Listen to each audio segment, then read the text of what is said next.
All right, let's see what I've done here. And by the way, don't worry if your code is different from mine. We all think and code differently, so it's perfectly fine if your code is different. Just look at my code, see what I've done here, and see if there are ways you can improve your code.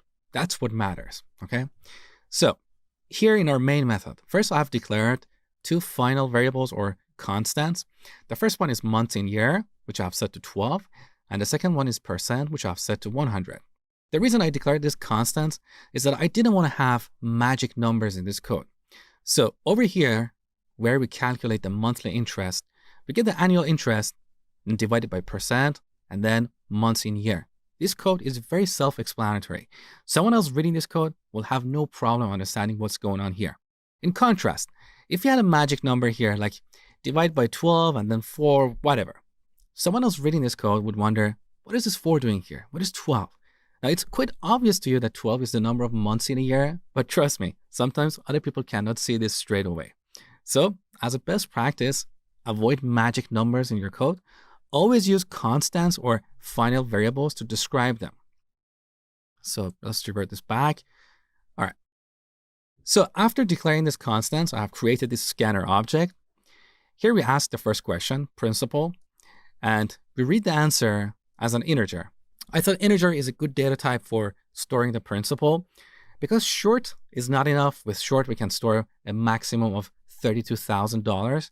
That's not enough. What if someone wants to finance $1 million? So int is good, and it allows us to store a value up to 2 billion. Next, we ask the second question, annual interest rate. We read this as a float.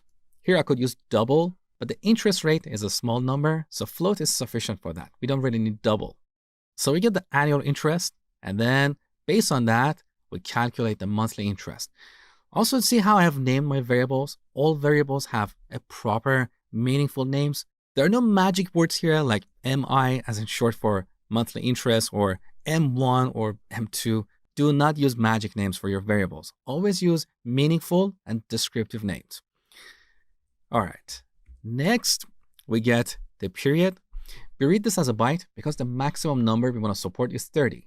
So 1 byte is sufficient to store the number 30 or anything smaller. Now, based on the number of years, we calculate the number of payments. Note the camel notation here. I've capitalized the first letter of every word except the first word. So we get years and multiply it by months in year. Again, the code is very self-explanatory. Once we collect all this data, then we calculate the mortgage. So we get the principal multiplied by this expression and then divided by this other expression. Let's have a quick look here.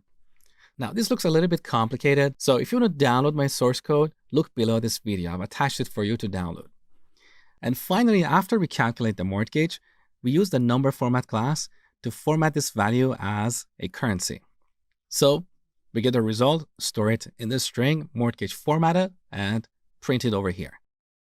Now here we could also avoid declaring this variable and simply add this expression over here, but I decided to do this to increase the readability of this code. Otherwise, this line would be so long, but that's just my personal preference. You don't have to follow this. All right, so this was my implementation of the mortgage calculator. However, this program has a number of problems. The first problem is input validation. So if we run this and enter a non-numeric value like XYZ, our program crashes. Or as another example, if we enter a negative value here, our program is not going to behave properly. So that's where conditional statements come to the rescue. In the next section, we're going to talk about conditional statements. You will learn how to use these statements to validate the values entered by the user.